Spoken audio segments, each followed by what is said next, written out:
দর্শক, মহান বিজয় দিবসের শুভেচ্ছা। লাখ লাখ শহীদের আত্মত্যাগ ও সশস্ত্র যুদ্ধের মধ্য দিয়ে অর্জিত বাংলাদেশ স্বাধীনতার ৫৪ বছরেও কাঙ্ক্ষিত সুফল পায়নি জনগণ। সবশেষ দীর্ঘ ১৬ বছর চেপে বসা ফ্যাসিস্ট আওয়ামী লীগ সরকারের বিরুদ্ধে ছাত্র জনতার গণ অভ্যুত্থানে জনগণের কাঙ্ক্ষিত কতটা বিজয় অর্জিত হলো সেই প্রশ্ন এখন জনমনে। যদিও তফসিল ঘোষণার পর ভোটের ট্রেন প্ল্যাটফর্ম ছেড়ে দিয়েছে, তাই আজ আমরা ভোটের ট্রেনের শিরোনাম দিয়েছি ভোট বিজয়। আজ আপনাদের সঙ্গে আছি আমি হাসিব বিল্লাহ। দর্শক, আলোচনায় যাবার আগে দেখে নিতে চাই ভোটের মাঠে কি বললেন মহান বিজয় দিবস উপলক্ষে সন্ধ্যায় জাতির উদ্দেশ্যে ভাষণ দিয়েছেন অন্তর্বর্তী সরকার প্রধান ডক্টর মোহাম্মদ ইউনূস। নির্বাচন আসার আগেই পথের এই বাধাগুলো সরিয়ে ফেলা, নিজেদের রাজত্ব আবার কায়েম করা, তাদের বন্ধুরা যতদিন তাদের সঙ্গে আছে ততদিন তারা এই স্বপ্ন দেখবে। নির্বাচন হয়ে গেলে তাদের বন্ধুরা সমর্থন জোগাতে বেকায়দায় পড়বে। সেজন্যই তো এত তাড়াহুড়া। তারা চায় নির্বাচনের আগেই তাদের ফিরে আসা নিশ্চিত করতে। নানা ভঙ্গিতে এটা তারা করবে। এই চোরাগোপ্তা খুন করার যে উদ্যোগ, তার একটা রূপ। আরো কঠিনতার পরিকল্পনা নিয়ে তাদের প্রস্তুতি আছে। দেশের সবাইকে জোর গলায় বলতে হবে, আমরা তরুণদের রক্ষা করব। এখানে পুরনো আমলের দাসত্ব মেনে যারা আছে তাদেরকে দাসত্ব থেকে বের হয়ে আসতে হবে। উৎসবমুখর শান্তিপূর্ণ নির্বাচন করে আমরা সবাই মিলে দেশের উপর আমাদের পরিপূর্ণ দখল প্রতিষ্ঠিত করব। ফ্যাসিস্ট টেররিস্টরা যারা অস্থিরতা সৃষ্টি করতে চায়, আমরা অবশ্যই ঐক্যবদ্ধ হয়ে তাদের মোকাবেলা করব। তাদের ফাঁদে পা দেব না। পরাজিত ফ্যাসিস্ট শক্তি এদেশের পবিত্র মাটিতে আর কোনো দিন ফিরে আসবে না। এদিকে সাভারে স্মৃতিসৌধে শহীদদের উদ্দেশ্যে ফুল দিয়ে শ্রদ্ধা জানিয়ে কথা বলেছেন বিএনপি মহাসচিব মির্জা ফখরুল ইসলাম আলমগীর। এদিকে সোহরাওয়ার্দী উদ্যানে কথা বলেছেন জামাত আমির ডাক্তার শফিকুর রহমান। এই নির্বাচনে যুবক যুবা, তরুণ তরুণী, যারা প্রাপ্তবয়স্ক এবং যারা ভোটার দেশে বিদেশে, তাদের ভোট নিয়ে কেউ যেন কোনো ধরনের কারিগরি এবং সিনেমিনি খেলার চেষ্টা না করেন। ইনশাআল্লাহ জনগণের সম্মিলিত প্রতিরোধের মুখে কোনো ষড়যন্ত্র থাকলে সব কিছু ভেসে যাবে। আগামী 25 ডিসেম্বর দেশে আসবেন, তার দেশে আসা যেন গণতন্ত্রের লড়াইকে সংগ্রামকে আরো বেগবান করে, সেই জন্য আমরা কাজ করে যাচ্ছি। আজকে স্বাধীনতার শত্রুরা যারা স্বাধীনতার বিরুদ্ধে অবস্থা দিয়েছিল, আজকে তারা আবার মাথা চাড়া দিয়ে উঠতে চায়। এদিকে আজ সাভারে শহীদদের স্মৃতির প্রতি ফুল দিয়ে শ্রদ্ধা জানিয়ে বিভিন্ন রাজনৈতিক দলের নেতারাও কথা বলেছেন নির্বাচন নিয়ে। ফ্যাসিস্ট শক্তি তারা বাংলাদেশকে অস্থিতিশীল করার জন্য নানান অপচেষ্টা চালাচ্ছে, নির্বাচনকে বানচালের চেষ্টা চালাচ্ছে। বাংলাদেশের মানুষ এখন চাই স্থিতিশীলতা। আমরা যদি একতাবদ্ধ না থাকি, সেক্ষেত্রে কিন্তু আগামী নির্বাচন এই সরকার যতই চাক না কেন বা নির্বাচন কমিশন যতই আন্তরিক হোক না কেন, তারা কিন্তু সুষ্ঠু নির্বাচন জাতিকে উপহার দিতে পারবে না। এক দল আরেক দলকে যেভাবে বিষোদাগার করছে, এইটা আসলে ইস্যুতে নিয়ে আসা দরকার। নির্বাচনী ম্যানিফেস্টোর সমালোচনা করা দরকার। দল আকারে এই সমালোচনাগুলো করলে যেটা হবে, দলগুলোর ভিতরে বিভেদ তৈরি হবে। আমরা চাই নির্বাচনের আগে এটা না হোক। ভোটের ট্রেনে নিচ্ছে একটা বিরতি। দর্শক, ফিরছি একটু পরে। দর্শক, আজ ভোটের ট্রেন আলোচনায় স্টুডিওতে আছেন জাতীয় নাগরিক পার্টি এনসিপির যুগ্ম সদস্য সচিব সালেউদ্দিন সিফাত। আপনাকে স্বাগত এবং একই সঙ্গে বিজয় দিবসের শুভেচ্ছা। শুভেচ্ছা। 1971 সালের 16 ডিসেম্বর বিজয় অর্জন হলেও যে কাঙ্ক্ষিত সুফল যেমন জনগণ পায়নি, ঠিক একইভাবে 24-এর গণ অভ্যুত্থান বা 5 আগস্টের পরবর্তী প্রায় 1.5 বছর চলে গেল, সেখানেও কিন্তু জনগণ যে আকাঙ্ক্ষা ছিল সেটিও কিন্তু সেভাবে পূরণ হয়নি। আসলে এই আপনি কিভাবে মূল্যায়ন করবেন এই যে 53 বছর এবং এই 1.5 বছর? জি, আপনাকে ধন্যবাদ জানাচ্ছি। আপনার মাধ্যমে এখন টিভির যত দর্শক শ্রোতা আছেন সবাইকে বিজয়ের শুভেচ্ছা। আমরা যদি স্বাধীনতা যুদ্ধের কথা বলি, 1971 সালের মহান মুক্তিযুদ্ধের সমগ্র ন্যারেটিভটা আসলে আওয়ামী লীগ সেট করে রেখেছিল এতদিন পর্যন্ত, টিল নাও। ফলে যেটা দেখা গেছে যে আপনি Awami League is equal to মুক্তিযুদ্ধ হয়ে গেছে। সো বলে আপনি আওয়ামী লীগের সমালোচনা করলে আপনি মুক্তিযুদ্ধের বিরুদ্ধে একটা সমালোচনা করেছেন। আমরা 24 সালে এসে আমরা যেটা করেছি, এটাকে রিস্ট্রাকচারিং করার চেষ্টা করেছি। আওয়ামী লীগের কাছে কিন্তু বাংলাদেশের ফাউন্ডিং ফাদার শুধুমাত্র একজন, তার কাছে জাতির পিতা জাতির জনক যাই বলেন সে একজনই, সে ছাড়া আর কেউ কিন্তু এখানে অস্তিত্বে নাই। তো মুক্তিযুদ্ধ মানে ফলে ধানমন্ডি 32-এ আঘাত করা মানেই হচ্ছে মুক্তিযুদ্ধকে আঘাত করা, অনেকে এইভাবে কিন্তু উপস্থাপন করেছে। আপনাদের মিডিয়াতে অনেকে এসে বলে ধরেন আওয়ামী লীগের কোনো এমপি ছিল গণহত্যার সাথে জড়িত, চুরি ডাকাতির সাথে জড়িত, কিন্তু সে একসময় মুক্তিযুদ্ধ করেছে। এখন তাকে যখন তার পরবর্তী চার্জেসগুলোর কারণে আমরা যখন তার পরবর্তী অ্যালিগেশনস কারণে আমরা যখন তাদেরকে আইনের আওতায় আনার চেষ্টা করছি, তখন আমাদেরকে বারবার বলা হচ্ছে যে এটা মুক্তিযুদ্ধের উপর আঘাত। ফলে দেখুন ন্যারেটিভটা সেট করা হচ্ছে এরকম যে আঘাতটা আসছে মুক্তিযুদ্ধের উপর, আঘাতটা গণহত্যাকারীর উপর বা হচ্ছে গিয়ে চুরি করেছে, দুর্নীতি করেছে তার উপর আঘাত আসছে, তার উপর তাকে আইনের আওতায় আনা হচ্ছে, এই ধরনের ন্যারেটিভ কিন্তু যাচ্ছে না। ফলে আমরা সেখান থেকে রিস্ট্রাকচারিং করে আমরা বারবার বলেছি যে বাংলাদেশের ফাউন্ডিং ফাদার কোনো একজন না, এখানে অসংখ্য লোকের একটা সম্মিলিত প্রয়াস ছিল এই বাংলাদেশ রাষ্ট্রটিকে গড়ার ক্ষেত্রে, এই ভূখণ্ডটিকে অর্জন করার ক্ষেত্রে। সেই ফাউন্ডিং ফাদার্সের নাম আমরা বলেছি। আমরা ভাসানীর নাম কিন্তু আওয়ামী লীগের সময় কিন্তু আমরা ওই সময় উচ্চারিত এরকম হতে দেখি নাই। আমরা যদি শেরে বাংলার কথা বলি তার নাম উচ্চারিত হতে দেখি নাই। সো আমরা প্রথম যে কাজটা আপনি যেটা বলেছেন যে গত 54 বছরে অনেক আশা আকাঙ্ক্ষা অর্জিত হয় নাই, 24-এর পরে হয় নাই, আমরা প্রথমে ন্যারেটিভটা আগে ভাঙার চেষ্টা করছি। অনেক কিছু অর্জিত না হলেও অ্যাটলিস্ট আগে ন্যারেটিভটা ভেঙে আমরা একটা জিনিস। এই ন্যারেটিভটা কি শেখ মুজিবুর রহমানকে বাদ দেওয়ার ন্যারেটিভ? মোটেও না। আপনি শেখ মুজিবুর রহমানকে কিভাবে মূল্যায়ন করতে হবে সেটা আমরা বলেছি। উনাকে 1971 সাল পূর্ব পর্যন্ত ওনার এক ধরনের চরিত্র ছিল, আর 71-এর পরে উনি আর একটা আলাদা চরিত্র ছিল। আপনি দুইটা চরিত্রের মাঝে যে একটা ফারাক রেখা আছে সেটাকে আপনি টানতে হবে।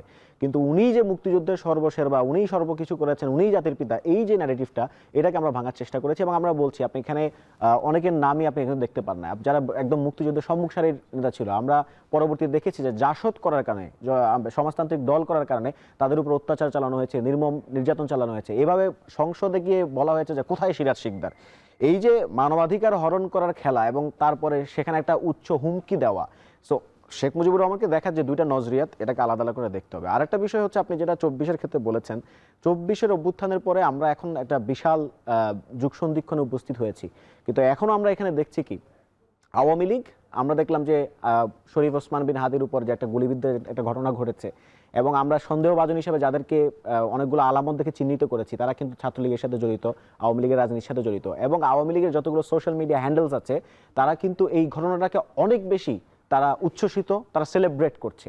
ওয়াই? আমি আপনার টকশোতে আজকে একটা কথা বলে যেতে চাই, সেটা হচ্ছে আওয়ামী লীগের ধর্মতত্ত্ব, আওয়ামী লীগের থিওলজিটা আমাদের বুঝতে হবে তাদের ফ্যাসিজমটাকে বোঝার জন্য। আওয়ামী লীগ 1971 সালে মুক্তিযুদ্ধটাকে এখন আবার 2024-এ এসে ওইভাবে দেখতে চায়। 2024-এর 5ই আগস্টের পরে তারা বাংলাদেশকে কল্পনা করে 1971 সালের মতো করে। কিরকম? 1971 সালে বাংলাদেশে যখন পাকিস্তান হানাদার বাহিনী আক্রমণ করলো, এখানকার রাজাকার যারা ছিল তারাও যখন বাংলাদেশের মানুষের উপর চিনিয়ে দিচ্ছিল, তাদেরকে আক্রমণ করছিল, তখন আওয়ামী লীগ কী করলো? তারা হচ্ছে গিয়ে ভারতে আশ্রয় নিল, বাংলাদেশে অনেক লোকে ভারতে আশ্রয় নিল, তাদের অনেকে বেকার হোস্টেলে উঠলো। তারপর তারা কি করলো? সেখান থেকে তাদের রিগ্রুপ করলো, অর্গানাইজ করে তারা হচ্ছে আবার বাংলাদেশে প্রেরণ করলো। জি, আমরা শুনবো। আপনি দর্শক দেখছেন ভোটের ট্রেন। RICL TMX, যুগের পর যুগ স্থাপনা থাকে মজবুত। VRM প্রযুক্তির RICL TMX রড। সিফাত যেটা বলছিলেন, এবং একই সঙ্গে যদি যুক্ত করতে চাই 24 এবং 71-ও যদি আমি বলি যে মানুষের আকাঙ্ক্ষা ছিল অর্থনৈতিক মুক্তি এবং ভোটাধিকার, মত প্রকাশের স্বাধীনতা, গণতন্ত্র, সেইগুলো আসলে কতটা প্রতিষ্ঠিত হলো 24 পরবর্তী সময়? আচ্ছা, একটা হচ্ছে আপনি যেটা বলেন অর্থনৈতিক মুক্তির প্রশ্নটা, পুরো আন্দোলনটাই তো ছিল আসলে বৈষম্য বিরোধী ছাত্র আন্দোলন, অর্থাৎ কোটা ব্যবস্থায় যে বৈষম্য, চাকরিতে যে বৈষম্য, সেটার বিরুদ্ধে আন্দোলন। ফলে সেখানে একটা অর্থনৈতিক প্রস্তাবনা অবশ্যই হাজির ছিল এক।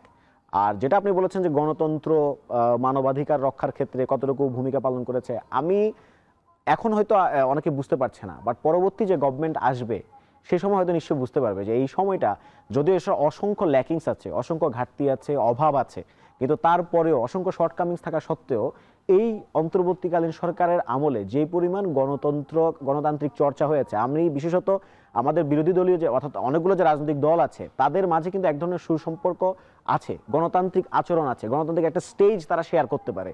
এবং এই স্টেজ শেয়ারিংটা আগামী সরকারের সময় থাকবে কিনা সেই বিষয়ে কিন্তু আমার যথেষ্ট সন্দেহ এবং সংশয়ের অবকাশ রয়েছে। ফলে এখন যদি অনেকে বলতে চাচ্ছেন যে এখানে মানবাধিকার হরণ হয়ে যাচ্ছে, লুণ্ঠিত হচ্ছে, এইগুলো এই সব ন্যারেটিভটা জাস্ট দিল্লি থেকে যে সকল ন্যারেটিভ পুশ করা হচ্ছে সেখানকার সোশ্যাল মিডিয়া হ্যান্ডেল থেকে, সেটাই বলে আমি মনে করছি আর কি। আমাদের মোটা দাগে আমাদের অসংখ্য শর্টকামিংস আছে, আমি বলবো না যে একেবারেই শর্টকামিংস নাই, আছে, বাট এত সত্ত্বেও এইটা আমি বলবো যে এই সময়টা গণতান্ত্রিক চর্চার অনেক বড় একটা সুযোগ বাংলাদেশের জন্য হাজির করেছিল। জি, নিশ্চয়ই আমরা আরও শুনবো। দর্শক, নিচ্ছি ভোটের ট্রেনে একটা বিরতি, ফিরছি একটু পরে। দর্শক, ভোটের ট্রেনে আজ আলোচনা স্টুডিওতে আছেন জাতীয় নাগরিক পার্টি এনসিপির যুগ্ম সদস্য সচিব সালিউদ্দিন সিফাত। সিফাত, আমরা আলাপ করছিলাম মানুষের আকাঙ্ক্ষা নিয়ে। তো সেক্ষেত্রে এই 24 পরবর্তী সময়ে 1.5 বছরে ছাত্রদের প্রতি কিন্তু সাধারণ মানুষের একটা অনেক আকাঙ্ক্ষা তৈরি হয়েছিল।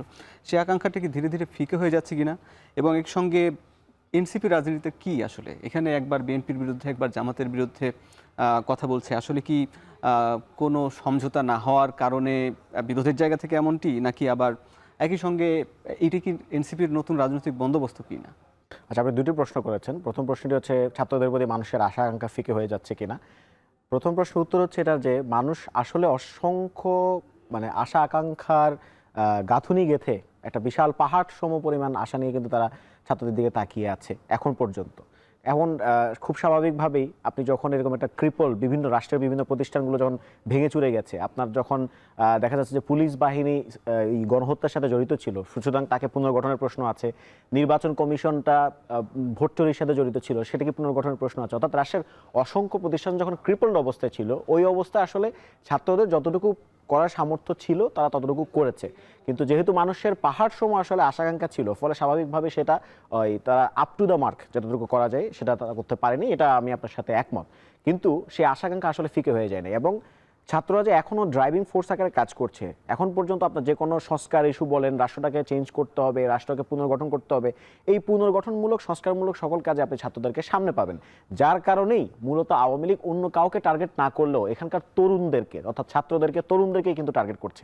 শরীফ ওসমান বিন হাদি তার একটা দৃষ্টান্ত বলতে পারেন। একই সাথে আমরা এনসিপির নেতারা যখন গোপালগঞ্জে গিয়েছিল, আপনারা দেখেছেন যে গোপালগঞ্জে এনসিপি নেতাদের উপর কিভাবে বর্বরোচিত কায়দায় হামলা করা হয়েছে।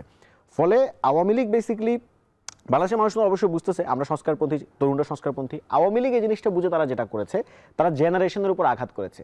এই জেনারেশনের উপর আঘাত করে তারা মনে করেছে যে তারা আসলে এখানকার যে 24-এর যে অভ্যুত্থান সেটাকে তারা নস্যাৎ করে দিবে বা ভুলিয়ে দেবে, কিন্তু তারা একটা ভুল জায়গায় আঘাত করেছে। আপনি যখন কোনো রাজনৈতিক দলকে আঘাত করেন তখন আপনি ফেরত আসার সম্ভাবনা আপনার থাকতে পারে, কারণ রাজনৈতিক দল হয়তো 5 বছর পর ক্ষমতা থেকে চলে যেতে পারে, রাজনৈতিক দল হয়তো নিঃশেষ হয়ে যেতে পারে। কিন্তু আপনি যখন জেনারেশনকে আঘাত করেন, ওই জেনারেশনে কিন্তু শুধু আমি, সিফাত কিংবা আরেকজন হাদি, সে শুধুমাত্র তারা না, বরং জেনারেশন মানে একটা পুরো প্রজন্ম। সেটাকে যতক্ষণ না আপনি বোমা মেরে সমগ্র বাংলাদেশকে ধসিয়ে দিচ্ছেন, তার পর্যন্ত কিন্তু জেনারেশন ধ্বংস হবে না। জেনারেশন যতক্ষণ না ধ্বংস হচ্ছে, অর্থাৎ আগামী 30 বছর বলেন, আগামী 20 বছর বলেন, যতদিন পর্যন্ত তারা টিকে আছে ততদিন পর্যন্ত কিন্তু তারা আওয়ামী লীগের প্রতি তাদের যে ঘৃণা এবং এই গণহত্যাকারীদেরকে তারা যে রাজনীতিকে আনতে চায় না, প্রাসঙ্গিক করতে চায় না, সেই ঘৃণাটা বলবৎ থাকবে। আরেকটা প্রশ্ন আপনি করেছেন, সেটা শুনবো। দেখছেন ভোটের ট্রেন, এনসিপি পরস্পর বিরোধী রাজনীতি করছে বা দোষারোপের রাজনীতি করছে, কিন্তু আসলে দুর্নীতি বিরুদ্ধে যে স্ট্যান্ড নেওয়ার কথা সেটি কিন্তু খুব বেশি স্পষ্ট নয়। কি বলবেন? আচ্ছা, আরেকটি যে প্রশ্ন আপনি করেছেন, এটি কি আসলে সমঝোতার কারণে হয়েছে কিনা? আমরা বলবো যে আপনারা শুধুমাত্র নির্বাচন কেন্দ্রিক চিন্তা করবেন না। যখন আসলে নির্বাচনে কোনো ডামাডোলি ছিল না, যখন বাংলাদেশে আসলে সংস্কার কেন্দ্রিক রাজনীতিটা হচ্ছিল, তখনও কিন্তু এনসিপি তার নিজস্ব রাজনৈতিক অবস্থান ব্যাখ্যা করতে গিয়ে কখনো বাংলাদেশ জাতীয়তাবাদী দলের বিপরীতে অবস্থান গ্রহণ করেছে, কখনো জামাত ইসলামের বিরুদ্ধে তাদের একটা রাজনৈতিক অবস্থান গ্রহণ করেছে। ফলে এইটা নট রিলেটেড টু নির্বাচন, এখানে আসন সমঝোতা বা এই ধরনের কোনো ইস্যু না। তার নিজস্ব রাজনীতি তারা নির্মাণ করবে বলেছে। ধরেন আপনি জামাত ইসলামের সাথে এনসিপির কিছু জায়গায় তো অনেক ভালো অমিল রয়েছে মতামতে, যেমন আপনি মুক্তিযুদ্ধ প্রশ্নটাকে যদি আমি কেন্দ্র করি, আবার আপনার বিএনপির ক্ষেত্রে যদি বলেন, বিএনপির বিভিন্ন জায়গায় তৃণমূলে চাঁদাবাজির ইস্যুটাকে, কিংবা যেখানে আমরা তাদের নিজেদের অন্তর্কোন্দলে মানুষ হতাহত হচ্ছে, নিহত হচ্ছে, সেটা নিয়েও কিন্তু আমরা বেশ উচ্চকিত আছি, ভয়েসটা আমরা রেইজ করেছি। ফলে আমরা দুটো রাজনৈতিক দল না, শুধু আমরা গোটা সামগ্রিক ব্যবস্থা নিয়ে বলেছি, এবং সেটার সাথে নির্বাচনের কোনো কানেকশনস নাই।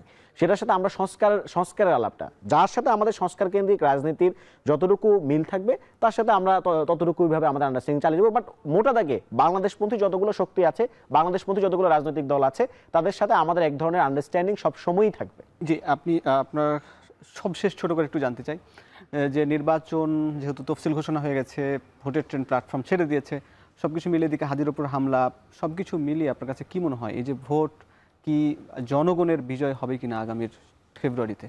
ভোটে অবশ্যই জনগণেরই বিজয় হবে, কারণ এখন এখানে জনগণের শক্তিরাই কিন্তু বর্তমানে বাংলাদেশে মাঠে আছে। তবে নির্বাচন কমিশনকে তাদের এই ধরনের যে ধৃষ্টতাপূর্ণ তারা আচরণ, বিশেষত ওসমান হাদির উপর যে হামলাটা হলো, সেটাকে তারা খুবই হাস্যকরভাবে তারা উড়িয়ে দেওয়ার চেষ্টা করেছে, সেটাকে তারা খুবই হাস্যকরভাবে বর্ণনা করেছে। এই ধরনের মানে বুমার পলিটিক্স দিয়ে বা এই ধরনের বুমার অপিনিয়ন দিয়ে তারা আসলে আর চলতে পারবে না। তো সুতরাং নির্বাচন কমিশনকে জনগণের আশা আকাঙ্ক্ষা বুঝতে হবে, অ্যাট দ্য সেম টাইম এই তরুণদের রাজনীতিটা বুঝতে হবে। আপনারা নির্বাচন কমিশন যদি এই তরুণদের রাজনীতি বুঝতে না পারেন তাহলে আপনারা অপ্রাসঙ্গিক হয়ে যাবেন। তো নির্বাচন কমিশনের প্রতি আমাদের এটাই বলার থাকবে যে আপনারা, আমরা এখনো মনে করছি, জনগণের কাছে এই প্রশ্নটা রেখে যাচ্ছি যে এই নির্বাচন কমিশনের অধীনে আসলে সুষ্ঠু নির্বাচন অনুষ্ঠান করা সম্ভব কিনা, এই প্রশ্নটা আমরা জনগণের কাছে রেখে গেলাম এবং জনগণই হয়তো এটা ভালো উত্তর দিতে পারে। নিশ্চয়ই, আপনাকে ধন্যবাদ। দর্শক, ভোটের ট্রেনে নিচ্ছি আরও একটা বিরতি, ফিরছি একটু পরে।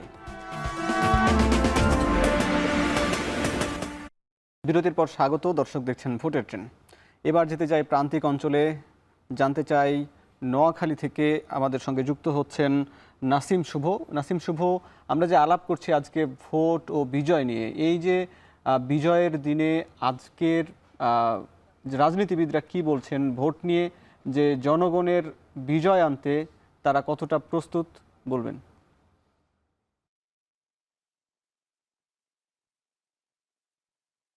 হাসিব, আজকের বিজয়ের দিনে আপনাকেও প্রথমে বিজয়ের শুভেচ্ছা। আমি এই মুহূর্তে আছি নোয়াখালীতে এবং আমার পাশে আজকে দুজন অতিথি রয়েছেন। একজন হচ্ছেন বাংলাদেশ জাতীয়তাবাদী দল বিএনপির নোয়াখালী জেলা কমিটির আহ্বায়ক কমিটির অন্যতম সদস্য ওমর ফারুক টফি, অন্যজন হচ্ছেন বাংলাদেশ জামায়াত ইসলামী নোয়াখালী জেলার শুরা সদস্য অধ্যাপক বেলায়েত হোসেন। আমরা শুরুতেই ওমর ফারুক টফির কাছে আমরা জানতে চাইবো, এই যে বিজয়ের মাসে জাতীয় সংসদ নির্বাচনেরও তফসিল ঘোষণা করা হলো, তো নোয়াখালীতে আসলে আপনাদের নির্বাচনী প্রস্তুতি কেমন, পাশাপাশি বিজয় নিয়ে আপনারা কতটুকু আশাবাদী, এবং এই যে নির্বাচনে আপনাদের আসলে কোনো প্রতিবন্ধকতা রয়েছে কিনা, কেমন দেখছেন? আমাদেরকে যারা শুনছেন সবাইকে বিজয় দিবসের শুভেচ্ছা। আজকে আমাদের এই যে বিজয় দিবস, এই বিজয় দিবসে আমরা প্রত্যাশা করি যে দীর্ঘ 17 বছর গণতান্ত্রিক সংগ্রামে বাংলাদেশের মানুষের ভোটের অধিকার প্রতিষ্ঠা করার জন্য আমরা যারা 24-এর গণ আন্দোলনের অংশীজন ছিলাম, বাংলাদেশ জাতীয়তাবাদী দল কিংবা অপর 24-এর গণ আন্দোলনের যেসব অংশীদার রাজনৈতিক শক্তিগুলো আজকে একটা উৎসব মুখর পরিবেশে এই বিজয়ের 71 এবং 24-এর যে প্রত্যাশা, সেই প্রত্যাশায় বাংলাদেশ বহু প্রতীক্ষিত এই জাতীয় সংসদ নির্বাচন অংশগ্রহণমূলক এবং উৎসবমুখর হবে। ইতিমধ্যে নির্বাচন কমিশন নির্বাচনের তফসিল ঘোষণা করেছে। সেই তফসিল মোতাবেক আমাদের রাজনৈতিক দলগুলো নির্বাচনের প্রাক প্রস্তুতি আমরা শুরু করেছি।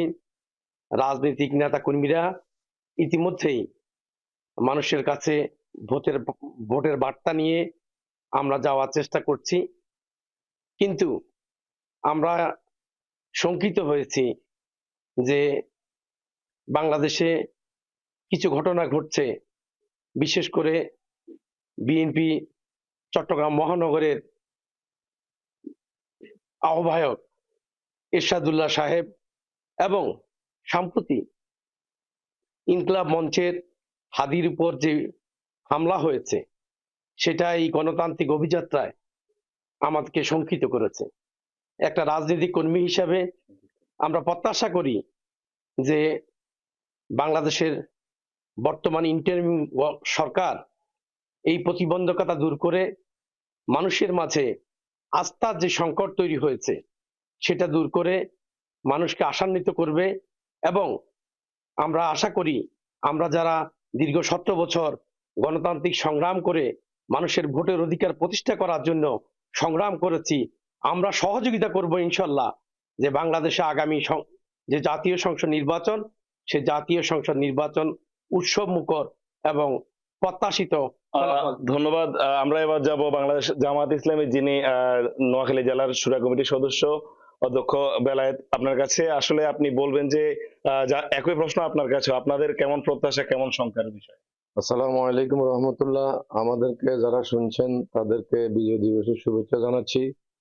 আমাদের এই বিজয় ছিল দীর্ঘ প্রতীক্ষিত, এর জন্য আমাদের অসংখ্য জীবন দিতে হয়েছে। যারা এই স্বাধীনতা যুদ্ধে জীবন দিয়েছেন তাদের আত্মার মাগফিরাত কামনা করছি। যারা আহত এবং পঙ্গুত্ব বরণ করছেন তাদেরকে দেশ এবং জাতির কল্যাণে সম্পৃক্ত করার জন্য আহ্বান জানাচ্ছি এবং দীর্ঘ প্রতীক্ষার পরে আমাদের দীর্ঘ আন্দোলন সংগ্রামে আমরা 24-এর গণ অভ্যুত্থানের মধ্য দিয়ে একটি নির্বাচন ছিল আমাদের সবচেয়ে বড় প্রত্যাশা। আমরা দীর্ঘদিন শিডিউল ঘোষণা করার জন্য বারবার আমরা আন্দোলন সংগ্রাম করে আসছি। ইতিমধ্যে আমাদের প্রত্যাশার সেই শিডিউল ঘোষণা করা হয়েছে।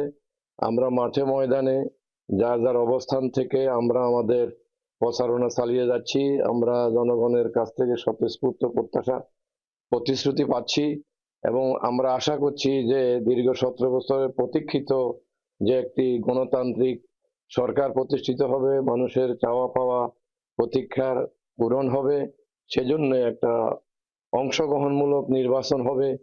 কিন্তু এরই মধ্যে আমরা জুলাই যোদ্ধা উপরে যে হামলা হলো, এখন পর্যন্ত কোনো হামলাকারী গ্রেপ্তার হয় নাই, এটা আমাদের আশঙ্কা। এবং আমরা ঠিক আছে, ধন্যবাদ। আমরা আসলে শুনছিলাম দুজনের কাছে যে নির্বাচন নিয়ে তাদের প্রত্যাশা যেমন রয়েছে তেমনি তাদের আশঙ্কাও রয়েছে। তো এই আশঙ্কা দূর করে একটি সুন্দর সুষ্ঠু নির্বাচনের জন্য কিন্তু তারা মাঠ পর্যায়ে কাজ করে যাচ্ছেন বলে আমাদেরকে জানিয়েছেন। তো আসিফ, এই ছিল আসলে ভোটের ট্রেনের আজকে যে নোয়াখালী থেকে আমার কাছে সব শেষ। জি নাসিম শুভ, আপনাকে ধন্যবাদ। আমরাও আশা করি এই সকল আশঙ্কা কেটে যাবে এবং সুষ্ঠুভাবে নির্বাচন অনুষ্ঠিত হবে। দর্শক, আজ আলাপ করছিলাম ভোট ও বিজয় নিয়ে। যারা এতক্ষণ সঙ্গে ছিলেন সবাইকে ধন্যবাদ জানিয়ে শেষ করছি। দেখা হবে আগামী পর্বে।